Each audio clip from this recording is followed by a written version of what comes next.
ನಿತೀಶ್ ಕುಮಾರ್ ರಾಜೀನಾಮೆ ಬೆನ್ನಲ್ಲೇ ಬಿಹಾರದ ನೂತನ ಸಿಎಂ ಆಗಿ ಸಾಮ್ರಾಟ್ ಚೌಧರಿ ಆಯ್ಕೆಯಾಗಿದ್ದಾರೆ. ಬಿಹಾರದಲ್ಲಿ ಮೊಟ್ಟಮೊದಲ ಬಾರಿಗೆ ಬಿಜೆಪಿ ಮುಖ್ಯಮಂತ್ರಿ ಆಯ್ಕೆ ಮಾಡಲಾಗಿದೆ. ಬಿಜೆಪಿ ಶಾಸಕಾಂಗ ಪಕ್ಷದ ಸಭೆಯಲ್ಲಿ ಒಮ್ಮತದ ಆಯ್ಕೆ ಮಾಡಲಾಗಿದೆ. ಇವತ್ತು ಪಾಟ್ನಾದಲ್ಲಿ ನಡೆದ ಸಭೆಯಲ್ಲಿ ನಿರ್ಧಾರ ಮಾಡಲಾಗಿದ್ದು ಸಾಮ್ರಾಟ್ ಚೌಧರಿಗೆ ಬಿಹಾರ ಸಿಎಂ ಪಟ್ಟ ನೀಡಲಾಗಿದೆ. ಇನ್ನು ತಾರಾಪುರ ಕ್ಷೇತ್ರದಿಂದ ಆಯ್ಕೆಯಾಗಿದ್ದ ಸಾಮ್ರಾಟ್ ಚೌಧರಿ 2023-24ರಲ್ಲಿ ಬಿಜೆಪಿ ರಾಜ್ಯ ಅಧ್ಯಕ್ಷರಾಗಿ ಸೇವೆ ಸಲ್ಲಿಸಿದರು. ಅಲ್ಲದೆ ಬಿಹಾರದ 8ನೇ ಡಿಸಿಎಂ ಆಗಿಯೂ ಸಾಮ್ರಾಟ್ ಚೌಧರಿ ಕಾರ್ಯನಿರ್ವಹಿಸಿದರು.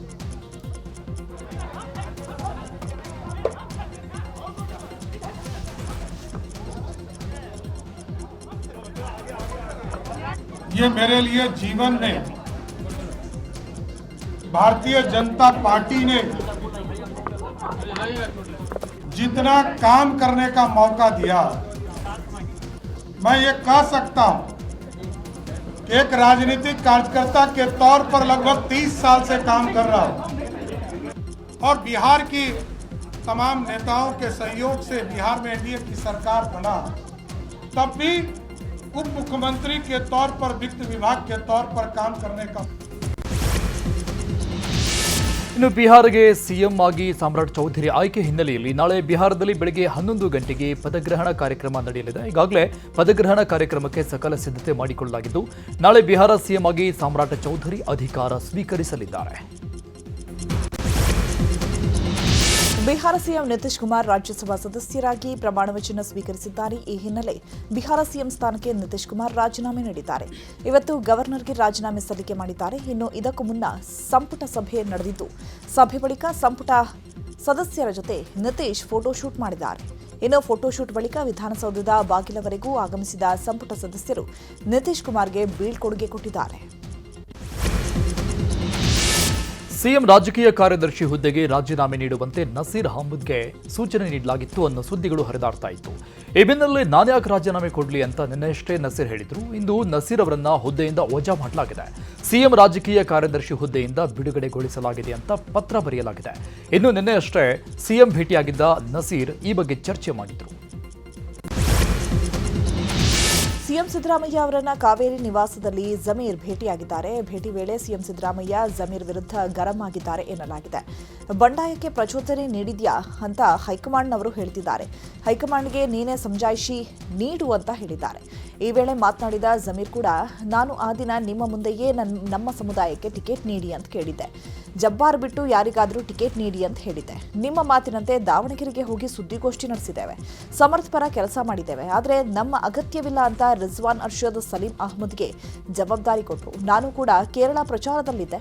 ನಾನು ಪಕ್ಷದ ವಿರುದ್ಧ ಕೆಲಸ ಮಾಡಿಲ್ಲ ಅಂತ ಸಿಎಂಗೆ ಜಮೀರ್ ಸಮಜಾಯಿಷಿ ನೀಡಿದ್ದಾರೆ. ಅಂಬೇಡ್ಕರ್ ಜಯಂತಿ ಕಾರ್ಯಕ್ರಮಗಳಲ್ಲಿ ಬ್ಯುಸಿಯಾಗಿರುವ ಹಿನ್ನೆಲೆ ಸಿಎಂ ಸಿದ್ದರಾಮಯ್ಯ ಜಮೀರ್ಗೆ ಸಂಜೆ ಭೇಟಿ ಮಾಡುವಂತೆ ಸೂಚನೆ ಕೊಟ್ಟಿದ್ದಾರೆ. ಸಿಎಂ ಸೂಚನೆಯಂತೆ ರಾತ್ರಿ 8ಕ್ಕೆ ಸಚಿವ ಜಮೀರ್ ಅಹಮದ್ ಖಾನ್ ಸಿದ್ದರಾಮಯ್ಯ ಅವರನ್ನ ಭೇಟಿಯಾಗಲಿದ್ದಾರೆ. ಸಂಜೆ ಸಿಎಂ ಭೇಟಿಯಾಗಿ ದಾವಣಗೆರೆ ದಕ್ಷಿಣ ವಿಧಾನಸಭೆ ಕ್ಷೇತ್ರದಲ್ಲಿ ಪಕ್ಷ ವಿರೋಧಿ ಚಟುವಟಿಕೆ ಆರೋಪ ಸಂಬಂಧ ಚರ್ಚೆ ನಡೆಸಲಿದ್ದಾರೆ. ದಾವಣಗೆರೆಯಲ್ಲಿ ಪಕ್ಷ ವಿರೋಧಿ ಚಟುವಟಿಕೆ ಎಂಬ ಆರೋಪ ವಿಚಾರದ ಬಗ್ಗೆ ವಿಧಾನಸೌಧದಲ್ಲಿ ಮಾತನಾಡಿದ ಸಚಿವ ಜಮೀರ್, ಯಾರು ಪಕ್ಷ ವಿರೋಧಿ ಚಟುವಟಿಕೆ ಮಾಡಿದ್ದಾರೆ ಅಂತ ಹೇಳಿರೋದು? ಯಾರಾದರೂ ನನ್ನ ಹೆಸರು ಹೇಳಿದ್ದಾರಾ? ನಾನು ಪಕ್ಷದ ಸಾಮಾನ್ಯ ಕಾರ್ಯಕರ್ತ. ನಾನು ಪಕ್ಷದ ಸೇವೆ ಮಾಡ್ತಾ ಇದ್ದೇನೆ. ಯಾವ ಲೀಡರ್ ನನ್ನ ಹೆಸರು ಹೇಳಿದ್ದಾರೆ ಹೇಳಿ? ಹೈಕಮಾಂಡ್ ನನಗೆ ಸ್ಟಾರ್ ಕ್ಯಾಂಪೇನ್ ಆಗಿ ಘೋಷಣೆ ಮಾಡಿದ್ರು. ಹಾಗಾಗಿ ಕೇರಳಕ್ಕೆ ಪ್ರಚಾರಕ್ಕೆ ಹೋಗಿದ್ದೆ. ಬಳಿಕ ಸಿಎಂ ಹೇಳಿದ ಮೇಲೆ ದಾವಣಗೆರೆ, ಬಾಗಲಕೋಟೆಯಲ್ಲಿ ಪ್ರಚಾರ ಮಾಡಿದ್ದೇನೆ. ಯಾವ ಪಕ್ಷ ವಿರೋಧಿ ಚಟುವಟಿಕೆಯನ್ನು ನಾನು ಮಾಡಿಲ್ಲ ಅಂತ ಹೇಳಿದ್ದಾರೆ. ಹೇಳ್ಬೇಕು ತಾನೆ, ಯಾರು ಹಾಕಿದ್ದಾರೆ ಹೆಸರು ಸಮೇತ ಹೇಳ್ಬೇಕು ತಾನೆ. ಈಗ ನೀವು ಕೇಳ್ರಿ ಜಬ್ಬಾರು ಹಿಂಗ್ ಅಂತ, ಸಲೀಂ ಅಹಮದ್, ನಸೀರ್ ಅಹಮದ್ ಕೇಳ್ರಿ, ನಾನು ಹೇಳಿದ್ದೀನಿ ಯಾರಂತ ಹೇಳ್ಬೇಕು ತಾನೆ ಅವರು. ಈಗ ನನಗೆ ಹೈಕಮಾಂಡ್ನಿಂದ ಸ್ಟಾರ್ ಕ್ಯಾಂಪೇನರ್ ಆಗಿಬಿಟ್ಟು ಕೇರಳಕ್ಕೆ ಜವಾಬ್ದಾರಿ ಹಾಕಿದ್ರು. ಆಮೇಲೆ ಮಾನ್ಯ ಮುಖ್ಯಮಂತ್ರಿಗಳು 5ನೇ ತಾರೀಕು ಜಮೀರ್ ಅಹಮದ್ ಖಾನ್ ಬರ್ತಾರಂತ ಘೋಷಣೆ ಮಾಡಿದರು. ನಾನೇ ವೇಣುಗೋಪಾಲ್ ಅವ್ರನ್ನ ರಿಕ್ವೆಸ್ಟ್ ಮಾಡ್ಕೊಂಡು, ನಾನು ಇಲ್ಲ ಸರ್ ಮಾನ್ಯ ಮುಖ್ಯಮಂತ್ರಿಗಳು ಘೋಷಣೆ ಮಾಡಿಬಿಟ್ಟಿದ್ದಾರೆ 5ನೇ ತಾರೀಕು ಹೋಗ್ಬೇಕಂತ ಹೋದೆ. ನಾನು ದಾವಣಗೆರೆಯಲ್ಲಿ ಒಂದು ರೋಡ್ ಶೋ ಥರನೇ ಮಾಡಿದೆ. ನೀವೆಲ್ಲ ಮಾಧ್ಯಮದಲ್ಲಿ ನೋಡಿದ್ದೀರಾ. ಪ್ರೆಸ್ ಮೀಟ್ ಮಾಡಿದೆ, ಮಲ್ಲಿಕಾರ್ಜುನ ಮನೇಲಿ ಊಟ ಮಾಡಿದ್ದೀನಿ ನಾನು. ಇನ್ನು ಆಮೇಲೆ ಅಲ್ಲೂ ಪ್ರೆಸ್ಸಲ್ಲೂ ಹೇಳಿದೆ, ನಾನು ಅಗತ್ಯ ಇದ್ದರೆ ಬಾಗಲಕೋಟೆ ಹೋಗ್ತಾ ಇದ್ದೀನಿ ಇಲ್ಲಿಂದ. ನಾನು ಅಗತ್ಯ ಇದ್ದರೆ 7ನೇ ತಾರೀಕು ತಿರ್ಗಾ ಬರ್ತೀನಿ. ಸಿಎಂ ರಾಜಕೀಯ ಕಾರ್ಯದರ್ಶಿ ಹುದ್ದೆಯಿಂದ ನಸೀರ್ ಅಹಮದ್ ವಜಾ ವಿಚಾರದ ಬಗ್ಗೆ ಬೆಂಗಳೂರಿನಲ್ಲಿ ಮಾತನಾಡಿದ ಡಿಸಿಎಂ ಡಿಕೆಶಿ, ಅವರದ್ದೇ ಆದಂತಹ ಮಾಹಿತಿ ಇರುತ್ತೆ. ನನಗೂ ಕೆಲವು ವರದಿಗಳೆಲ್ಲ ಬಂದಿತ್ತು. ಪಕ್ಷದಲ್ಲಿ ಶಿಸ್ತು ಬಹಳ ಮುಖ್ಯ. ಯಾವುದಾದರೂ ಜವಾಬ್ದಾರಿ ಕೊಟ್ಟಾಗ ಮಾಡಬೇಕು. ಇನ್ನೂ ಒಂದು ರಿಪೋರ್ಟ್ ಬರಬೇಕು, ಕಾಯ್ತಾ ಇದ್ದೀನಿ ಅಂತ ಹೇಳಿದರು.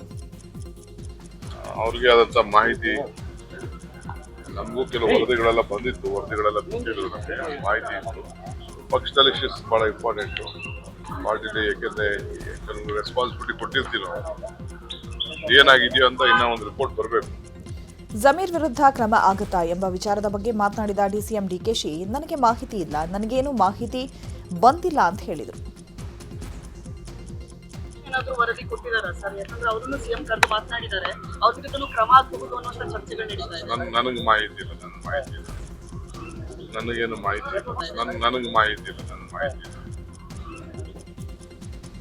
ಇನ್ನು ಶಾಸಕರನ್ನ ಪ್ರತ್ಯೇಕವಾಗಿ ಕರೆದು ಮಾತನಾಡ್ತಾ ಇರುವ ವಿಚಾರದ ಬಗ್ಗೆ ಮಾತನಾಡಿದ ಡಿಸಿಎಂ ಡಿಕೆಶಿ, ರಾಜಕಾರಣ ಮಾಡಬೇಕು ಅಂದ್ರೆ ನಮ್ಮ ಎಂಎಲ್ಎಗಳಿಗೆ ಮಾತನಾಡಬೇಕು, ಅವರ ಮುಂದಿನ ಭವಿಷ್ಯಕ್ಕೆ ಏನೇನು ರೂಪಿಸಬೇಕು ಅಂತ ತೀರ್ಮಾನ ಮಾಡಬೇಕಲ್ವಾ, ಯಾರ್ಯಾರಿಗೆ ಏನೇನು ಹೇಳಬೇಕು, ಯಾರ್ಯಾರಿಗೆ ಮಾರ್ಗದರ್ಶನ ಮಾಡಬೇಕು ಮಾಡ್ತೇವೆ. ಕಾರ್ಪೊರೇಷನ್ ಎಲೆಕ್ಷನ್ಗೆ ಸಿದ್ಧತೆ ಆರಂಭಿಸಬೇಕು, ಲೋಕಲ್ ಬಾಡಿ ಎಲೆಕ್ಷನ್ ಬಗ್ಗೆ ಮಾತನಾಡೋದು ನನ್ನ ಡ್ಯೂಟಿ, ಹಾಗಾಗಿ ಮಾತನಾಡ್ತಾ ಇದ್ದೇನೆ ಅಂತ ಹೇಳಿದರು. ಮಾಡಬೇಕಾದ್ರೆ ರಾಜಕಾರಣ ಆದ್ಮೇಲೆ ನಾವೆಲ್ಲರಿಗೂ ನಮ್ಮ MLAsಗೆ ಅವ್ರಿಗೆಲ್ಲ ಮುಂದಿನ ಭವಿಷ್ಯಕ್ಕೆ ಏನೇನು ರೂಪಿಸ್ಬೇಕು ನಾವೆಲ್ಲ ತೀರ್ಮಾನ ಮಾಡ್ಬೇಕಾರ.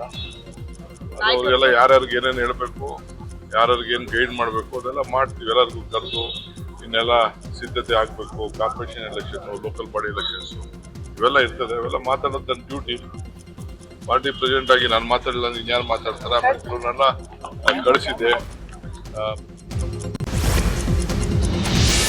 ಸಿಎಂ ರಾಜಕೀಯ ಕಾರ್ಯದರ್ಶಿ ನಸೀರ್ ವಜಾ ವಿಚಾರದ ಬಗ್ಗೆ ಬೆಳಗಾವಿಯಲ್ಲಿ ಮಾತನಾಡಿದ ಸತೀಶ್ ಜಾರಕಿಹೊಳಿ, ಯಾಕೆ ಆಗಿದೆ ಅನ್ನೋದು ನನಗೆ ಗೊತ್ತಿಲ್ಲ, ಯಾವ ಆಧಾರದ ಮೇಲೆ ವಜಾ ಅನ್ನೋದು ಗೊತ್ತಿಲ್ಲ. ಈಗಾಗಲೇ ಅಧ್ಯಕ್ಷರು ರಾಜೀನಾಮೆ ಕೊಟ್ಟಿದ್ದಾರೆ, ಇದರ ಬಗ್ಗೆ ಪಕ್ಷದ ವರಿಷ್ಠರೇ ಉತ್ತರ ಕೊಡಬೇಕು. ಇನ್ನು ಸಚಿವ ಜಮೀರ್ ಮೇಲೆ ಕ್ರಮ ಆಗುತ್ತಾ ಇಲ್ವಾ ಅಂತ ನಮಗೆ ಗೊತ್ತಿಲ್ಲ, ಅದು ಹೈಕಮಾಂಡ್ ಹೇಳಬೇಕು ಅಂತಿದ್ದಾರೆ. ಇನ್ನು ಇದೇ ವಿಚಾರವಾಗಿ ಶಾಸಕ ಆಸಿಫ್ ಸೈಟ್ ಕೂಡ ಪ್ರತಿಕ್ರಿಯಿಸಿದ್ದಾರೆ. ಯಾಕಾಗ್ತದೆ ಗೊತ್ತಿಲ್ಲ, ಅದು ಯಾವ ಆಧಾರದ ಮೇಲೆ. ಸೊ ಈಗಾಗಲೇ ಅಧ್ಯಕ್ಷರು ರಾಜೀನಾಮೆ ಕೊಟ್ಟಿದ್ದಾರೆ. ಸೊ ಇವತ್ತೇನೋ ಕಾರ್ಯದರ್ಶಿ ಕೊಟ್ಟಿದ್ದಾರೆ ಕೇಳಿದ್ವಿ, ಪಕ್ಕ ಗೊತ್ತಿಲ್ಲ. ಸೊ ನೋಡೋಣ, ಅದ್ರ ಬಗ್ಗೆ ಅವರೇ ವರಿಷ್ಠರು ಅದಕ್ಕೆ ಸ್ಪಷ್ಟೀಕರಣ ಕೊಡಬೇಕು. ಗೊತ್ತಿಲ್ಲ, ಅದು ಯಾರ ಮ್ಯಾಗ ಆಗ್ತೈತೆ ಯಾರ ಮ್ಯಾಗ ಆಗೋಲ್ಲ ಅನ್ನೋದು ಇದು ವರಿಷ್ಠರಿಗೆ ಅವ್ರದ್ದು ಬಿಟ್ಟಂಥ ವಿಚಾರ. ಈಗ ತಾವು ಹೇಳಿದ ಮೇಲೆ ನನಗೆ ಗುರ್ತಾಯಿತು ಏನಾಗಿದೆ ಅಂತ. ನನಗೇನು ಗುರ್ತಿರಲಿಲ್ಲ. ನಾ ಅವ್ರ ಜೊತೆ 4-5 ದಿವಸ ಬಾಗಲಕೋಟದಲ್ಲೇ ಇದ್ದೆ, ಭಾಳ ಕೆಲಸ ಮಾಡ್ತಾಯಿದ್ರು ಅವರು. ಎತ್ತರ ಸಲುವಾಗಿ ಇದು ಮಾಡೋದು, ಯಾಕೆ ಮಾಡೋದು ಈಗೇನೂ ಗೊತ್ತಿಲ್ಲ. ಈಗ ಹೋದ್ಮೇಲೆ ಫೋನ್ದಲ್ಲೇ ಮಾತಾಡ್ತಿಲ್ಲ ಅವರು. ಸಿಎಂ ರಾಜಕೀಯ ಕಾರ್ಯದರ್ಶಿ ಸ್ಥಾನದಿಂದ ಎಂಎಲ್ಸಿ ನಜೀರ್ ಅಹಮದ್ ವಜಾ ಮಾಡಲಾಗಿದೆ. ಹೈಕಮಾಂಡ್ ನಿರ್ಧಾರಕ್ಕೆ ಕೋಲಾರ ಜಿಲ್ಲೆ ಅಲ್ಪಸಂಖ್ಯಾತ ನಾಯಕರು ಆಕ್ರೋಶವನ್ನು ವ್ಯಕ್ತಪಡಿಸಿದ್ದು, ಹಲವು ಮುಸ್ಲಿಂ ನಾಯಕರು ಸಾಮೂಹಿಕ ರಾಜೀನಾಮೆ ನಿರ್ಧಾರ ಕೈಗೊಂಡಿದ್ದಾರೆ. ಸರ್ಕಾರದ ನಾಮನಿರ್ದೇಶಿತ ಸ್ಥಾನ, ಪ್ರಾಧಿಕಾರದ ಅಧ್ಯಕ್ಷ ಸ್ಥಾನಗಳಿಗೆ ರಾಜೀನಾಮೆ ನೀಡಲು ನಿರ್ಧರಿಸಿದ್ದಾರೆ. ಕಾಂಗ್ರೆಸ್ ಅಲ್ಪಸಂಖ್ಯಾತ ವಿಭಾಗದ ಹುದ್ದೆಗಳಿಗೂ ರಾಜೀನಾಮೆ ನೀಡಲು ನಿರ್ಧರಿಸಿದ್ದಾರೆ. ಇವತ್ತು ಸಂಜೆ 5 ಗಂಟೆ ಒಳಗೆ ಈ ಬಗ್ಗೆ ಪತ್ರಿಕಾಗೋಷ್ಠಿ ನಡೆಸಿ ಬೆಂಬಲಿಗರು ಅಧಿಕೃತ ಹೇಳಿಕೆ ನೀಡಲಿದ್ದಾರೆ. ದಾವಣಗೆರೆ ಸೋಲು ಗೆಲುವಿನ ಲೆಕ್ಕಾಚಾರದ ಮಧ್ಯೆಯೇ ಸಮುದಾಯದ ಸಿಟ್ಟು ಕೂಡ ಇದೆ. ಜಮೀರ್ ಅಹಮದ್ ಖಾನ್ ಮತ್ತು ಟೀಮ್ ವಿರುದ್ಧ ಹಿರಿಯ ಶಾಸಕರು ಅಸಮಾಧಾನ ವ್ಯಕ್ತಪಡಿಸಿದ್ದಾರೆ. ಮೈಸೂರಲ್ಲಿ ಮಾತನಾಡಿದ ತನ್ವೀರ್ ಸೇಠ್, ಟಿಕೆಟ್ ಕೇಳಿದ್ದು ತಪ್ಪಲ್ಲ, ಸಿಗದಿದ್ದರೆ ದ್ವೇಷ ಸಾಧಿಸುವುದು ತಪ್ಪು, ಗೊಂದಲ ಸೃಷ್ಟಿಸುವುದರಿಂದ ಮತಗಳ ಕ್ರೋಢೀಕರಣಕ್ಕೆ ಧಕ್ಕೆ ಆಗುತ್ತೆ ಅಂತ ಹೇಳಿದ್ದಾರೆ. ನೋಡಿ, ನನ್ನ ತೂಕ ಏನು ಅಂತ ನನಗೆ ಗೊತ್ತು. ನಾನು ಯಾರಿಗೂ ಹೋಗಿ ಕಾಡಿ ಬೇಡಿ ತಗೊಳ್ಳೋನಲ್ಲ. ಅವಕಾಶ ಸಿಕ್ಕಿದಾಗ ಬರುತ್ತೆ. ಶಾಸಕನಾಗಿದ್ದೀನಿ, ಅವಕಾಶ ನನಗೆ ಕೊಟ್ಟಿದ್ದಾರೆ. ಅವ್ರು ಸೇವೆ ಮಾಡೋಕ್ಕೆ ನಾನು ಅಧಿಕಾರದಲ್ಲಿ ಸಚಿವನಾಗೇ ಸೇವೆ ಮಾಡಬೇಕು ಅನ್ನೋದಲ್ಲ, ನಾನು ಮಾಡ್ತಾಯಿದ್ದೀನಿ. ಪಕ್ಷದ ವರಿಷ್ಠರಿಗೆ ಕರ್ನಾಟಕದ ವಿದ್ಯಮಾನಗಳು ಗೊತ್ತಿದೆ. ಈಗಾಗಲೇ ಅನೇಕ ವೇದಿಕೆಗಳಲ್ಲಿ ಚರ್ಚೆ ಆಗಿದೆ. ಸಚಿವ ಸಂಪುಟ ಶೀಘ್ರದಲ್ಲೇ ಪುನರ್ರಚನೆ ಆಗುವಂಥದ್ದಕ್ಕೆ ಎಲ್ಲ ಸಿದ್ಧತೆ ಮಾಡಿಕೊಂಡಿದ್ದಾರೆ. ಹಾಗಾಗಿ ಈ ಚುನಾವಣೆಗಳು ಬಂದ ಪರಿಣಾಮವಾಗಿ ಏನೂ ಆಗಿಲ್ಲ. ಮೇ 4 ನಂತರ ಸಚಿವ ಸಂಪುಟಕ್ಕೆ ಒಂದು ಮೇಜರ್ ಸರ್ಜರಿ ಮಾಡೋಕ್ಕೆ ಸಿದ್ಧತೆ ಮಾಡ್ತಾರೆ. ಕಾಂಗ್ರೆಸ್ನಲ್ಲಿ ರಾಜಕೀಯ ಚಟುವಟಿಕೆಗಳು ಜೋರಾಗಿದೆ. ಒಂದೆಡೆ ಸಂಪುಟ ಪುನಾರಚನೆ ಕೂಗು ಜೋರಾಗಿ ಕೇಳಿಬಂದಿದೆ. ನಾಯಕತ್ವ ಬಿಕ್ಕಟ್ಟಿಗೆ ತೆರೆ ಎಳೆಯಲು ತಂತ್ರ ಮಾಡಲಾಗಿದೆ. ಇನ್ನು ಈ ತಂತ್ರ ಕೇವಲ ವರಿಷ್ಠರ ನಿರ್ಧಾರ ತಿಳಿಯೋ ಪ್ರಯತ್ನನ ಅಥವಾ ಸಂಪುಟ ಪುನಾರಚನೆ ದಾಳ ಉರುಳಿಸ್ತಾ ಇದ್ದಾರಾ ಅನ್ನೋ ಪ್ರಶ್ನೆ ಉದ್ಭವವಾಗಿದೆ. ಸಿಎಂಗೆ ವರಿಷ್ಠರ ಸ್ಪಷ್ಟ ಸಂದೇಶ ತಿಳಿಯೋ ತವಕ ಇದ್ರೆ ಡಿಕೆಶಿಗೆ ನಾಯಕತ್ವದ ಪ್ರಶ್ನೆಗೆ ಉತ್ತರ ಬೇಕಿದೆ. ಇನ್ನು ನಾಯಕತ್ವ ಕಣ್ಣಾಮುಚ್ಚಾಲೆಗೆ ಬ್ರೇಕ್ ಹಾಕಲು ಆಪ್ತರನ್ನ ಮುಂದಿಟ್ಟು ಗೇಮ್ ಶುರು ಮಾಡಿಕೊಂಡ್ರಾ ಅನ್ನೋ ಪ್ರಶ್ನೆ ಉದ್ಭವಿಸಿದೆ. ಕಾಂಗ್ರೆಸ್ ಸರ್ಕಾರಕ್ಕೆ ಮಾನ ಮರ್ಯಾದೆಯ ಅರ್ಥವೇ ಗೊತ್ತಿಲ್ಲ. ಆಡಳಿತ ಯಂತ್ರ ಈಗ ಸಂಪೂರ್ಣವಾಗಿ ಕುಸಿದು ಬಿದ್ದಿದೆ ಅಂತ ಬಿಜೆಪಿ ರಾಜ್ಯಾಧ್ಯಕ್ಷ ವಿಜೇಂದ್ರ ಆರೋಪ ಮಾಡಿದ್ದಾರೆ. ಶಿವಮೊಗ್ಗದಲ್ಲಿ ಮಾತನಾಡಿದ ಅವರು ಸರ್ಕಾರದ ವಿರುದ್ಧ ಕಿಡಿಕಾರಿದ್ರು.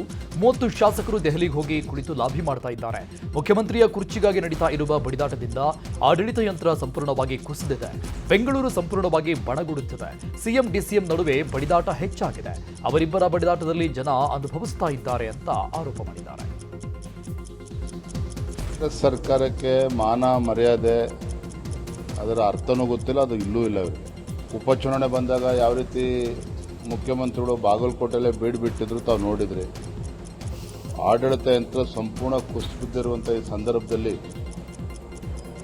30-40 ಜನ ಶಾಸಕರುಗಳು ದೆಹಲಿಗೆ ಹೋಗಿ ಕೂತ್ಕೊಂಡು ಲಾಬಿ ಮಾಡುವಂಥದ್ದು ಒಂದು ಕಡೆ ಅವರ ಆಂತರಿಕ ವಿಚಾರ. ಆದರೂ ಸಹ ಮುಖ್ಯಮಂತ್ರಿಯ ಕುರ್ಚಿಯ ಬಡದಾಟಕ್ಕೆ ಇವತ್ತು ಸಂಪೂರ್ಣ ಆಡಳಿತ ವ್ಯವಸ್ಥೆ ಸಂಪೂರ್ಣ ಕುಸಿದಿರುವಂಥದ್ದು ನಾವು ನೋಡ್ತಾ ಇದ್ದೇವೆ. ಕಾಂಗ್ರೆಸ್ ಶಾಸಕರಿಂದ ಸಚಿವ ಸ್ಥಾನ ಬೇಡಿಕೆ ವಿಚಾರದ ಬಗ್ಗೆ ಮಾತನಾಡಿದ ಗೃಹ ಸಚಿವ ಪರಮೇಶ್ವರ್, 2 ಬಾರಿ 3 ಬಾರಿ ಗೆದ್ದ ಶಾಸಕರು ಸಚಿವ ಸ್ಥಾನ ಕೇಳೋದು ಸಹಜ. ಹೈಕಮಾಂಡ್ ಬಳಿ ತಮ್ಮ ಅಹವಾಲು ಹೇಳಿಕೊಂಡಿದ್ದಾರೆ. ಅದರಲ್ಲಿ ತಪ್ಪಿಲ್ಲ. ಮುಂದಿನ ತೀರ್ಮಾನ ಹೈಕಮಾಂಡ್ ತೆಗೆದುಕೊಳ್ಳುತ್ತೆ ಅಂತ ಎಂದಿದ್ದಾರೆ. ಇನ್ನು ಇದೇ ವಿಚಾರವಾಗಿ ಶಾಸಕ ಇಕ್ಬಾಲ್ ಹುಸೇನ್, ಭರತ್ ರೆಡ್ಡಿ ಕೂಡ ಪ್ರತಿಕ್ರಿಯಿಸಿದ್ದಾರೆ. ಹೈಕಮಾಂಡಿಗೆ ನೀವು 15ರೊಳಗೆ ಮಾಡಿ 20ರೊಳಗೆ ಮಾಡಿ ಅಂತ ಗಡುವು ಮಾಡೋದಕ್ಕೆ ಆಗೋದಿಲ್ಲ. ಅವರಿಗೆ ಗೊತ್ತಿದೆ ಯಾವಾಗ ಮಾಡಬೇಕು, ಯಾವಾಗ ಮಾಡಬಾರ್ದು, ಅದೆಲ್ಲ ಅವರಿಗೆ ಬಿಟ್ಟಿರ್ತಕ್ಕಂಥದ್ದು. ಅವು ಅವಾಲ್ ಮಾಡ್ಬೋದು, ನಮ್ಮ ಮಂತ್ರಿ ಮಾಡಿ ಅಂತ ಕೇಳ್ಕೊಳ್ಳೋದು. ಆದರೆ ಅವರು ಯಾವಾಗ ಮಾಡ್ತಾರೆ ಮಾಡಲ್ಲ, ಯಾರನ್ನು ಮಾಡ್ತಾರೆ ಮಾಡಲ್ಲ, ಅದೆಲ್ಲ ನಮಗೆ ನಾವು ಅವರಿಗೆ ಹೇಳೋಕ್ಕಾಗೋದಿಲ್ಲ. ಗಡುವು ಕೊಡೋದಕ್ಕೆ ನಾವೇ ಅಲ್ಲ, ಅದಕ್ಕೆ ಹೋಗಿದ್ದಾರೆ ಈಗ ಅವರು. ಕಾಂಗ್ರೆಸ್ ಶಾಸಕರ ದೆಹಲಿ ಪರೇಡ್ ವಿಚಾರದ ಬಗ್ಗೆ ಮಾತನಾಡಿದ ಸಂಸದ ಬಸವರಾಜ ಬೊಮ್ಮಾಯಿ, ಸಿಎಂ ತಮ್ಮ ಸಚಿವ ಸಂಪುಟ ಸದಸ್ಯರ ಮೇಲೆ ಮತ್ತು ಶಾಸಕರ ಮೇಲೆ ಹಿಡಿತ ಕಳೆದುಕೊಂಡಿದ್ದಾರೆ. ಇದರ ಹಿಂದೆ ಮುಖ್ಯಮಂತ್ರಿಗಳೇ ಇದ್ದಾರೆ ಅನ್ನಿಸ್ತಾ ಇದೆ. ಯಾಕಂದ್ರೆ ಉಪಮುಖ್ಯಮಂತ್ರಿಗಳು ಶಾಸಕರಿಗೆ ವಾರ್ನಿಂಗ್ ನೀಡುತ್ತಾ ಇದ್ದಾರೆ. ಕ್ಯಾಬಿನೆಟ್ ಎಕ್ಸ್ಪೆಷನ್ಸ್ ಆದ್ರೆ ನಾಯಕತ್ವ ತೀರ್ಮಾನ ಮುಂದೆ ಹೋಗಲಿದೆ ಅಂತ ಈ ರೀತಿ ಮಾಡ್ತಾ ಇದ್ದಾರೆ. ಈ ಸಂಘರ್ಷ ಇಲ್ಲಿಗೆ ನಿಲ್ಲಲ್ಲ ಅಂತ ಹೇಳಿದ್ದಾರೆ. ಡಿಸಿಎಂ ಡಿಕೆ ಶಿವಕುಮಾರ್ಗೆ 3 ಕಾಸಿನ ಬೆಲೆ ಇಲ್ಲ ಅಂತ ವಿಪಕ್ಷ ನಾಯಕ ಆರ್ ಅಶೋಕ್ ವಾಗ್ದಾಳಿ ನಡೆಸಿದರು. ಮಂಡ್ಯದ ಆದಿಚುಂಚನಗಿರಿ ಮಠದಲ್ಲಿ ಮಾತನಾಡಿದ ಅವರು, ಡೆಡ್ಲೈನ್ಗಳಿಗೆ ಬೆಲೆ ಇಲ್ಲದಂತಾಗಿದ್ದು ಡೆಡ್ಲೈನ್ ಎಕ್ಸ್ಪೈರಿ ಆಗಿದೆ. ಖರ್ಗೆ ಮನೆಗೆ ಡಿಕೆ ಹೋಗಿ ಸಿಎಂ ಮಾಡ್ತಿರೋ ಇಲ್ವಾ ಅಂತ ಗಲಾಟೆ ಮಾಡಿದ್ದಾರೆ.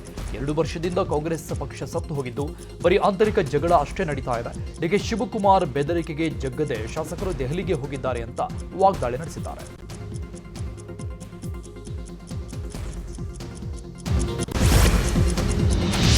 ನಾಳೆ ಆದಿಚುಂಚನಗಿರಿ ಮಠಕ್ಕೆ ಪ್ರಧಾನಿ ಮೋದಿ ಭೇಟಿ ಹಿನ್ನೆಲೆ ಮಂಡ್ಯದ ನಾಗಮಂಗಲದಲ್ಲಿರುವ ಆದಿಚುಂಚನಗಿರಿ ಮಠಕ್ಕೆ ವಿಪಕ್ಷ ನಾಯಕ ಅಶೋಕ್ ಭೇಟಿ ನೀಡಿದ್ದಾರೆ.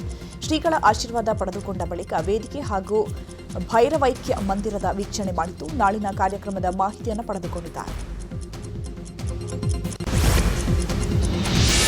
ನಾಳೆ ಆದಿಚುಂಚನಗಿರಿಗೆ ಪ್ರಧಾನಿ ಮೋದಿ ಭೇಟಿ ಹಿನ್ನೆಲೆಯಲ್ಲಿ ಮಠದ ಸುತ್ತಮುತ್ತ ಬಿಗಿ ಪೊಲೀಸ್ ಬಂದೋಬಸ್ತ್ ಹಮ್ಮಿಕೊಳ್ಳಲಾಗಿದೆ. ಪ್ರಧಾನಿ ಮೋದಿ ಭದ್ರತೆಗಾಗಿ ಬೆಳ್ಳೂರು ಪಂಚಾಯಿತಿ ವ್ಯಾಪ್ತಿಯಲ್ಲಿ ಡ್ರೋನ್ ಹಾರಾಟಕ್ಕೆ ನಿರ್ಬಂಧ ವಿಧಿಸಲಾಗಿದೆ. ನಾಳೆ ಬೆಳಗ್ಗೆ 6 ಗಂಟೆಯಿಂದ ಸಂಜೆ 6 ಗಂಟೆಯವರೆಗೂ ಬೆಳ್ಳೂರು ಪಟ್ಟಣ ಪಂಚಾಯಿತಿಯ ಸುತ್ತಮುತ್ತ 12 ಕಿಲೋಮೀಟರ್ ವ್ಯಾಪ್ತಿಯಲ್ಲಿ ಡ್ರೋನ್ ಕ್ಯಾಮೆರಾ ಹಾಗೂ ಮಾನವರಹಿತ ಏರ್ಕ್ರಾಫ್ಟ್ಗೆ ನಿರ್ಬಂಧ ವಿಧಿಸಿ ಡಿಸಿ ಡಾಕ್ಟರ್ ಕುಮಾರ್ ಆದೇಶ ಹೊರಡಿಸಿದ್ದಾರೆ. ಅಷ್ಟೇ ಅಲ್ಲದೆ ಹೆದ್ದಾರಿಯನ್ನು ಬಂದ್ ಮಾಡಲಾಗಿದೆ. ನಾಳೆ ಬೆಳಗ್ಗೆ 6 ಗಂಟೆಯಿಂದ ಸಂಜೆ 6 ಗಂಟೆಯವರೆಗೂ NH 150A ಹಾಗೂ NH 75A ಹೆದ್ದಾರಿ ಸಂಚಾರ ಬಂದ್ ಮಾಡಲಾಗಿದೆ. ಖಾಲಿ ಹುದ್ದೆ ಭರ್ತಿಗೆ ಆಗ್ರಹಿಸಿ ಉದ್ಯೋಗಾಕಾಂಕ್ಷಿಗಳು ಪ್ರತಿಭಟನೆ ಬಗ್ಗೆ ಕೇಂದ್ರ ಸಚಿವ ಎಚ್ ಡಿ ಕುಮಾರಸ್ವಾಮಿ ಪ್ರತಿಕ್ರಿಯೆ ನೀಡಿದ್ದಾರೆ. ಬೆಂಗಳೂರಿನಲ್ಲಿ ಮಾತನಾಡಿದ ಅವರು, ಸರ್ಕಾರದ ವಿರುದ್ಧ ಬೀದಿಗಿಳಿದು ಹೋರಾಟ ಮಾಡಿ ಪೊಲೀಸ್ ಕೇಸ್ಗಳಿಗೆಲ್ಲ ಹೆದರಬೇಡಿ. ಕೇಸ್ಗಳನ್ನು ಕಿತ್ತು ಹಾಕುವುದು ನಮ್ಮ ಜವಾಬ್ದಾರಿ. ಇಂಥ ಕೆಟ್ಟ ಸರ್ಕಾರದ ವಿರುದ್ಧ ಇಡೀ ರಾಜ್ಯದಲ್ಲಿ ಹೋರಾಟ ಮಾಡಬೇಕು. ಧಾರವಾಡ ಮಾತ್ರವಲ್ಲ, ಇಡೀ ರಾಜ್ಯದಲ್ಲಿ ಯುವಕರು ಹೋರಾಟ ಮಾಡಬೇಕು ಅಂತ ಹೇಳಿದ್ದಾರೆ. ಇನ್ನು ಇದೇ ವಿಚಾರವಾಗಿ ಬಸವರಾಜ ಬೊಮ್ಮಾಯಿ ಕೂಡ ಪ್ರತಿಕ್ರಿಯಿಸಿದ್ದಾರೆ. ಹರಿಹರದ ಪಂಚಮಸಾಲಿ ಪೀಠದಲ್ಲಿ ಫೈಟ್ ಜೋರಾಗಿದೆ. ಒಂದೆಡೆ ವಚನಾನಂದ ಶ್ರೀಗಳ ಪದಚ್ಯುತಿ ಮಾಡಲಾಗಿದೆ, ಇನ್ನೊಂದೆಡೆ ಶ್ರೀಗಳ ಪದಚ್ಯುತಿ ಬೇಡ ಅಂತ ಮಠದ ಭಕ್ತರು ಹೇಳ್ತಾ ಇದ್ದಾರೆ. ಟ್ರಸ್ಟ್ನವರೇ ಸರಿ ಇಲ್ಲ, ಹಣ ನುಂಗಿದ್ದಾರೆ. 5 ವರ್ಷಗಳಿಂದ ಟ್ರಸ್ಟಿಗಳು ಯಾಕೆ ಬದಲಾವಣೆ ಆಗಿಲ್ಲ? ಟ್ರಸ್ಟಿಗಳೇ ವಂಚನೆ ಮಾಡಿದ್ದಾರೆ ಅಂತ ಮಠದ ಭಕ್ತರು ಹೇಳ್ತಾ ಇದ್ದು, ಟ್ರಸ್ಟಿಗಳನ್ನ ಹೊರಹಾಕಲು ಮಠದ ಭಕ್ತರು ತೀರ್ಮಾನಿಸಿದ್ದಾರೆ. ಈ ಎಲ್ಲ ಬೆಳವಣಿಗೆಯಲ್ಲಿ ಶ್ವಾಸಗುರು ಸೇಫ್ ಆಗುವುದು ಬಹುತೇಕ ಗ್ಯಾರಂಟಿ ಎನ್ನಲಾಗಿದೆ. ಪಂಚಮಸಾಲಿ ಮಠದಿಂದ ವಚನಾನಂದ ಶ್ರೀ ಪದಚ್ಯುತಿ ಹಿನ್ನೆಲೆಯಲ್ಲಿ ಪದಚ್ಯುತಿ ಖಂಡಿಸಿ ಭಕ್ತರು ಕೋರ್ಟ್ ಮೆಟ್ಟಿಲು ಏರಲು ಚಿಂತನೆ ನಡೆಸಿದ್ದಾರೆ. ಸಮಾಜದ ಸಭೆ ಕರೆಯದೆ ಭಕ್ತರಿಂದ ಮಾಹಿತಿ ಪಡೆಯದೆ ಶ್ರೀಗಳ ಉಚ್ಚಾಟನೆ ಮಾಡಲಾಗಿದೆ. ಯಾವುದೇ ರೀತಿ ನೋಟಿಸ್ ನೀಡಿಲ್ಲ, ಉತ್ತರ ಕೂಡ ಪಡೆದಿಲ್ಲ. ರಾತ್ರೋರಾತ್ರಿ ದೇವರ ದರ್ಶನ ನೆಪದಲ್ಲಿ ಬಂದು ನೋಟಿಸ್ ಅಂಟಿಸಿದ್ದಾರೆ. ಸ್ವಾಮೀಜಿ ಅಕ್ರಮ ಮಾಡಿದ್ದಾರೆ ಅನ್ನೋದಕ್ಕೂ ಸಾಕ್ಷ್ಯವಿಲ್ಲ. ಹಾಗಾಗಿ ಕೋರ್ಟ್ಗೆ ಸಾಕ್ಷ್ಯ ನೀಡಿ ಕಚೇರಿಗೆ ಹಾಕಿರುವ ಬೀಗ ತೆಗೆಸಲು ಭಕ್ತರು ಕೋರ್ಟ್ ಮೊರೆ ಹೋಗೋಕೆ ತೀರ್ಮಾನ ಮಾಡಿದ್ದಾರೆ. ಇನ್ನು ನಿನ್ನೆ ಲೆಕ್ಕ ಕೊಡಿ ಚಳುವಳಿಗೆ ದುಡ್ಡು ನೀಡಿ ಅಂತ ಜನರ ಕರೆತಂದ ಆರೋಪ ಮಾಡಿರುವ ಟ್ರಸ್ಟಿ ಚಂದ್ರಶೇಖರ್ ಪೂಜಾರ್ ಅದಕ್ಕೆ ಸಂಬಂಧಿಸಿದ ವಿಡಿಯೋ ಬಿಡುಗಡೆ ಮಾಡಿದ್ದಾರೆ. ಹಣ ನೀಡಿ ಜನರ ಕರೆಯಿಸಿ ಲೆಕ್ಕ ಕೊಡಿ ಚಳುವಳಿ ಮಾಡಿದ್ದಾರೆ ಅಂತ ಸಿಸಿಟಿವಿ ವಿಡಿಯೋ ರಿಲೀಸ್ ಮಾಡಿದ್ದಾರೆ. ವಚನಾನಂದ ಶ್ರೀಗಳ ವಿರುದ್ಧ ಟ್ರಸ್ಟಿ ಚಂದ್ರಶೇಖರ್ ಪೂಜಾರ್ ಗಂಭೀರ ಆರೋಪ ಮಾಡಿದ್ದಾರೆ. ದಾವಣಗೆರೆಯಲ್ಲಿ ಸುದ್ದಿಗೋಷ್ಠಿ ನಡೆಸಿ ಮಾತನಾಡಿದ ಅವರು ಮಸಾಜ್ ಪ್ರಿಯ ಸ್ವಾಮೀಜಿ ಅಂತ ವಾಗ್ದಾಳಿ ನಡೆಸಿದ್ದಾರೆ. ಮಕ್ಕಳಿಂದ ವಚನಾನಂದ ಶ್ರೀ ಮಸಾಜ್ ಮಾಡಿಸ್ಕೊಳ್ತಾ ಇದ್ರು. 2 ವರ್ಷಗಳ ಹಿಂದೆ ಬಾಲಕರ ಹಾಸ್ಟೆಲ್ ಶುರು ಮಾಡಿದ್ವು. ಆ ಮಕ್ಕಳಿಂದ ಮಸಾಜ್ ಮಾಡಿಸ್ಕೊಳ್ತಾ ಇದ್ರು. ಇದನ್ನು ಬಹಿರಂಗಪಡಿಸಬಾರದು ಅಂತ ನಾವು ಶ್ರೀಗಳ ತಿದ್ದಲು ಪ್ರಯತ್ನಿಸಿದೆವು. ಅಲ್ಲದೆ ಮಕ್ಕಳ ಪೋಷಕರು ಕೂಡ ಪೋಕ್ಸೋ ಕೇಸ್ ಕೊಡಲು ಕೂಡ ಮುಂದಾಗಿದ್ರು. ನಾವೇ ಅವರನ್ನ ತಡೆದಿದ್ವು ಅಂತ ವಚನಾನಂದ ಶ್ರೀ ವಿರುದ್ಧ ವಾಗ್ದಾಳಿ ನಡೆಸಿದ್ದಾರೆ. ಜಯಮೃತ್ಯುಂಜಯ ಸ್ವಾಮೀಜಿ ವಿರುದ್ಧ ದಾಖಲಾಗಿದ್ದ ದೂರಿನ ವಿಚಾರವಾಗಿ ವಿಜಯಪುರದಲ್ಲಿ ಶಾಸಕ ಯತ್ನಾಳ್ ಮಾತನಾಡಿದ್ದಾರೆ. ಸಂತ್ರಸ್ತಿಯ ವಿಡಿಯೋ ನಾನು ನೋಡಿದ್ದೇನೆ. ನಾನು ದೂರೇ ನೀಡಿಲ್ಲ ಅಂತ ಆಕೆ ಹೇಳ್ತಾ ಇದ್ದಾಳೆ. ದೂರು ನೀಡಿಲ್ಲ ಅಂದ ಮೇಲೆ ತನಿಖೆ ಆಗಲಿ, ಅದು ಯಾರ ಸಹಿ ಇದೆ ಅನ್ನೋದರ ಬಗ್ಗೆ ತನಿಖೆ ಆಗಲಿ. ನಾವೇನು ಯಾರ ಪರವಾಗಿ ಮಾತನಾಡಲ್ಲ. ಸ್ವಾಮೀಜಿಗಳ ಮೇಲೆ ಬಂದಿರುವ ಆಪಾದನೆಯಿಂದ ಅವರು ಮುಕ್ತ ಆಗಬೇಕು. ಈಗಾಗಲೇ ಎಫ್ಐಆರ್ ಆಗಿದೆ. ಪೊಲೀಸರು ತನಿಖೆ ನಡೆಸಿದ್ದಾರೆ. ಪೊಲೀಸರ ವರದಿ ಏನು ಬರುತ್ತೆ ನೋಡೋಣ ಅಂತ ಹೇಳಿದ್ದಾರೆ. ಇನ್ನು ಹರಿಹರ ಪಂಚಮಸಾಲಿ ಪೀಠದ ಗಲಾಟೆ ವಿಚಾರದ ಬಗ್ಗೆ ಮಾತನಾಡಿದ ಯತ್ನಾಳ್, ನೋಡಿ, 2 ಪೀಠದ ಟ್ರಸ್ಟ್ಗಳು ನಂಬಿಕೆ ಕಳೆದುಕೊಂಡಿವೆ. 2 ಟ್ರಸ್ಟ್ನವರು ಅವರೇ ಇದ್ದಾರೆ. ಇವರಿಂದ ಸಮಾಜಕ್ಕೆ ನ್ಯಾಯ ಸಿಗಲ್ಲ. ಎಲ್ಲರೂ ತಮ್ಮ ತಮ್ಮ ಸ್ವಾರ್ಥಕ್ಕಾಗಿ ಈ ಟ್ರಸ್ಟ್ಗಳನ್ನು ಬಳಸಿದ್ದಾರೆ. ಉಚ್ಚಾಟನೆ ಮಾಡಿದವರು, ಮಾಡಿಸಿಕೊಂಡವರು ಇಬ್ಬರು ಅವರೇ ಇದ್ದಾರೆ. ಸರ್ಕಾರವನ್ನ ಬ್ಲಾಕ್ಮೇಲ್ ಮಾಡಲು ಈ ಟ್ರಸ್ಟ್ಗಳಿದ್ದಾವೆ ಅಂತ ಕಿಡಿಕಾರಿದ್ದಾರೆ. 14 ವರ್ಷದ ಮಗಳನ್ನ ಕೊಂದು ತಾಯಿ ಆತ್ಮಹತ್ಯೆ ಮಾಡಿಕೊಂಡಿರುವ ಘಟನೆ ಬೆಂಗಳೂರಿನ ವೈಟ್ಫೀಲ್ಡ್ ಬಳಿಯ ಇಮ್ಮಡಿಹಳ್ಳಿ ಬಳಿ ನಡೆದಿದೆ. ಮನೆಯ ಕೋಣೆಯಲ್ಲಿ ಮಗಳನ್ನ ಕೊಂದು ತಾಯಿ ನೇಣಿಗೆ ಶರಣಾಗಿದ್ದಾಳೆ. ಮಗಳು ಕಾರುಣ್ಯಳನ್ನ ಉಸಿರುಗಟ್ಟಿಸಿ ಕೊಲೆ ಮಾಡಿದ ತಾಯಿ ಸುವರ್ಣ ಬಳಿಕ ತಾನು ಫ್ಯಾನ್ಗೆ ನೇಣು ಬಿಗಿದುಕೊಂಡು ಆತ್ಮಹತ್ಯೆಗೆ ಶರಣಾಗಿದ್ದಾಳೆ. ಇನ್ನು ಘಟನೆ ಸಂಬಂಧ ಸ್ಥಳಕ್ಕೆ ವೈಟ್ಫೀಲ್ಡ್ ಪೊಲೀಸರು ಭೇಟಿ ಕೊಟ್ಟು ಪರಿಶೀಲಿಸಿದ್ದಾರೆ. ವಿಜಯಪುರದಲ್ಲೊಂದು ವಿಚಿತ್ರ ಅಮಾನವೀಯ ಘಟನೆ ನಡೆದಿದೆ. ಮಗ ನೋಡಲು ತನ್ನಂತೆ ಇಲ್ಲ ಅಂತ ಮಗನನ್ನೇ ತಂದೆ ಕೊಲೆ ಮಾಡಿದ್ದಾನೆ. ವಿಜಯಪುರ ಜಿಲ್ಲೆ ನಾಗಠಾಣ ಗ್ರಾಮದ ಸಿದ್ಧಾರ್ಥ್ ಮಲ್ಲಿಕಾರ್ಜುನ್ ಅರಕೇರಿ ಹತ್ಯೆಯಾದಂಥ ಬಾಲಕನಾಗಿದ್ದಾನೆ. ಕಳೆದ ಮಾರ್ಚ್ 16ರಂದು ಪುತ್ರನನ್ನು ಕೃಷ್ಣಾ ನದಿಗೆ ತಳ್ಳಿ ತಂದೆ ಕೊಲೆ ಮಾಡಿದ್ದಾನೆ. ಮಗ ನೋಡಲು ನಿನ್ನಂತಿಲ್ಲ ಅಂತ ಗ್ರಾಮದ ಕೆಲವರು ಛೇಡಿಸಿದ್ರು. ಇದರಿಂದ ರೋಸಿ ಹೋಗಿದ್ದ ತಂದೆ ಮಲ್ಲಿಕಾರ್ಜುನ್ ಮಗನನ್ನ ನದಿಯಲ್ಲಿ ಮುಳುಗಿಸಿ ಹತ್ಯೆ ಮಾಡಿದ್ದಾನೆ. ಮಧ್ಯಪ್ರಾಚ್ಯದಲ್ಲಿ ಯುದ್ಧದಿಂದಾಗಿ ಬೆಂಗಳೂರಿನ ನಾಗರಬಾವಿಯ ಭಾರತ್ ಬಂಕ್ ಮುಂದೆ ಗ್ಯಾಸ್ಗಾಗಿ ಆಟೋಗಳು ಕ್ಯೂ ನಿಂತಿವೆ. ಕಿಲೋಮೀಟರ್ ಗಟ್ಟಲೆ ಸರತಿ ಸಾಲು ನಿಂತಿದ್ದು ಗ್ಯಾಸ್ಗಾಗಿ ಚಾಲಕರು ಪರದಾಡಿದ್ದಾರೆ. ಇನ್ನು ಕೋಲಾರದಲ್ಲಿ ಫ್ರೀ ಗ್ಯಾಸ್ ಟೋಕನ್ಗಾಗಿ ಆಟೋ ಚಾಲಕರು ಮುಗಿಬಿದ್ದಿದ್ದಾರೆ. ಡಾಕ್ಟರ್ ಬಿಆರ್ ಅಂಬೇಡ್ಕರ್ ಜಯಂತಿ ಪ್ರಯುಕ್ತ ಆಟೋ ಚಾಲಕರಿಗೆ ಫ್ರೀ ಗ್ಯಾಸ್ ಟೋಕನ್ ವಿತರಣೆ ಮಾಡಲಾಗಿದೆ. ಜೆಡಿಎಸ್ ಮುಖಂಡ ಹೂಡಿ ವಿಜಯ್ ಕುಮಾರ್ ರಿಂದ ಟೋಕನ್ ವಿತರಣೆ ಮಾಡಿದ್ದಾರೆ. ಪ್ರತಿ ಆಟೋ ಚಾಲಕರಿಗೆ 500 ರೂಪಾಯಿ ಗ್ಯಾಸ್ ಟೋಕನ್ ವಿತರಿಸಲಾಗಿದೆ.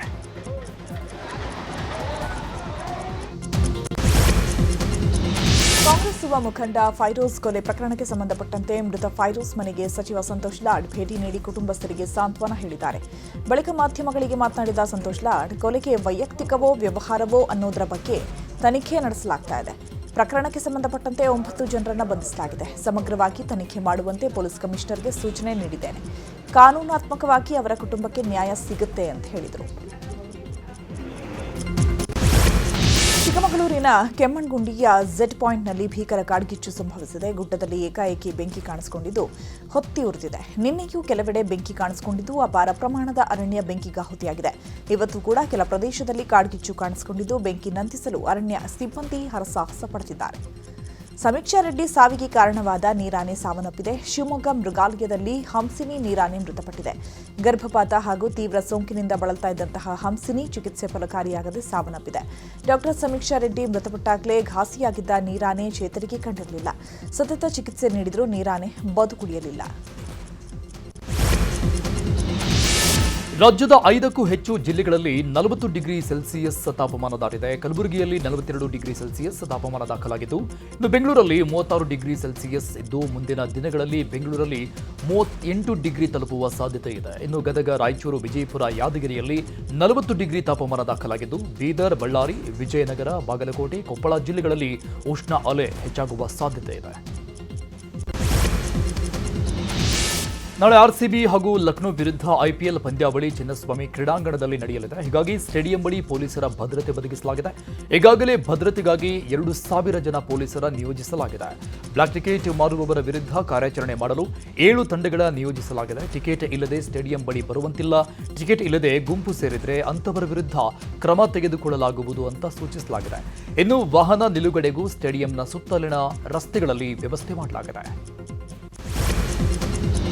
ಹಾಲಿವುಡ್ನ ಪ್ರತಿಷ್ಠಿತ ಸೆಲೆಬ್ರಿಟಿ ಯೂಟ್ಯೂಬ್ ಚಾನೆಲ್ನಲ್ಲಿ ನಟ ಯಶ್ ದರ್ಶನ್ ಸಂದರ್ಶನ ಕೊಟ್ಟಿದ್ದಾರೆ. ಹಾಲಿವುಡ್ ಸೆಲೆಬ್ರಿಟಿಗಳ ಇಂಟರ್ವ್ಯೂ ಮಾಡುವ ಪ್ರತಿಷ್ಠಿತ ವೇದಿಕೆಯಾದ ಫ್ಯಾಂಡ್ಯಾಂಗೋ ಯೂಟ್ಯೂಬ್ ಚಾನೆಲ್ನಲ್ಲಿ ಯಶ್ ಸಂದರ್ಶನ ಮಾಡಲಾಗಿದೆ. ಇದೇ ಮೊದಲ ಬಾರಿಗೆ ಕನ್ನಡ ನಟನ ಸಂದರ್ಶನ ಮಾಡಲಾಗಿದೆ. ಹಾಲಿವುಡ್ ಸೆಲೆಬ್ರಿಟಿ ಆಂಕರ್ ನಿಕ್ಕಿ ನೋವಾಕ್ ಯಶ್ ಇಂಟರ್ವ್ಯೂ ಮಾಡಿದ್ದಾರೆ. ಲಾಸ್ ಏಂಜಲೀಸ್ನಲ್ಲಿ ರಾಮಾಯಣ ಚಿತ್ರದ ಬಗ್ಗೆ ಯಶ್ ಹಾಗೂ ನಿರ್ದೇಶಕ ನಿತೇಶ್ ತಿವಾರಿ ಸಂದರ್ಶನ ಮಾಡಲಾಗಿದೆ.